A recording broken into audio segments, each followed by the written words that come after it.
நீலகிரி மாவட்டம் கோத்தகிரியில் தனியார் காட்டேஜ் விடுதிக்கு கிணறு வெட்டும் பணியில் ஈடுபட்ட கோத்தகிரியைச் சேர்ந்த 2 தொழிலாளர்கள் மீது மண் சரிந்து விழுந்து உயிரிழந்த சம்பவம் பெரும் சோகத்தை ஏற்படுத்தியுள்ளது. அனுமதியின்றி கிணறு தோண்டிய காட்டேஜ் நிர்வாகம் மீது போலீசார் எடுத்த நடவடிக்கை என்ன? நீலகிரி மாவட்டத்தில் கட்டடங்கள் கட்டவும் கிணறு வெட்டுவதற்கும் பல்வேறு கட்டுப்பாடுகள் விதிக்கப்பட்டுள்ளன. இதனையும் மீறி பல்வேறு இடங்களில் அனுமதியின்றி கட்டடங்கள் கட்டவும் கிணறு வெட்டவும் ஜேசிபி இயந்திரம் கொண்டு பாறைகள் உடைக்கப்பட்டு வருகின்றன. இந்த நிலையில் நீலகிரி மாவட்டம் கீழ்கோத்தகிரி அருகில் உள்ள ஒன்னண்டி பகுதியில் தனியார் காட்டேஜ் கட்டுமான பணிகள் பெரிய அளவில் நடைபெற்று வருகின்றன.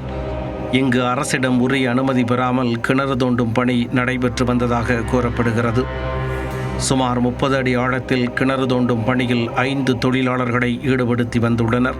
இந்நிலையில் காலை 11:30 மணி அளவில் திடீரென கிணற்றின் மேல் பகுதியில் மண் சரிவு ஏற்பட்டு கிணற்றுக்குள் மொத்தமாக விழுந்திருக்கிறது.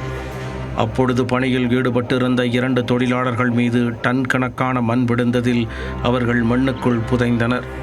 இதைக் கண்டு பதறிப்போன சக தொழிலாளர்கள் அக்கம்பக்கத்தினர் உதவியுடன் போராடி ஒருவரை மீட்டு மருத்துவமனைக்கு அனுப்பி வைத்துள்ளனர். ஆனால் அவர் செல்லும் வழியிலேயே பரிதாபமாக உயிரிழந்துள்ளார். மற்றொரு நபரை எவ்வளவு போராடியும் மீட்க முடியாத சூழலில் தீயணைப்புத் துறையினருக்கு தகவல் அளித்துள்ளனர். விரைந்து வந்த அவர்கள் மற்றொரு நபரை சடலமாக மீட்டுள்ளனர். இந்த சோக சம்பவத்தில் குண்டாடா பிரிவு பகுதியைச் சேர்ந்த 50 வயதான செல்வன், 40 வயதான சதீஷ் ஆகியோர் உயிரிழந்திருப்பது தெரியவந்துள்ளது. நீலகிரியில் பாதுகாப்பற்ற முறையில் நடைபெறும் இதுபோன்ற கட்டுமான பணிகளால் தொழிலாளர்கள் மண்ணில் புதைந்து உயிரிழக்கும் துயரங்கள் தொடர்ந்து நிகழ்ந்து வருகிறது. இந்த விபத்திற்கு காரணமானவர்கள் மீது உரிய நடவடிக்கை எடுக்க வேண்டும் என்றும் உயிரிழந்த தொழிலாளர்களின் குடும்பத்திற்கு உரிய இழப்பீடு வழங்க வேண்டும் என்றும் கூறி கோரிக்கை விடுக்கப்பட்டுள்ளது.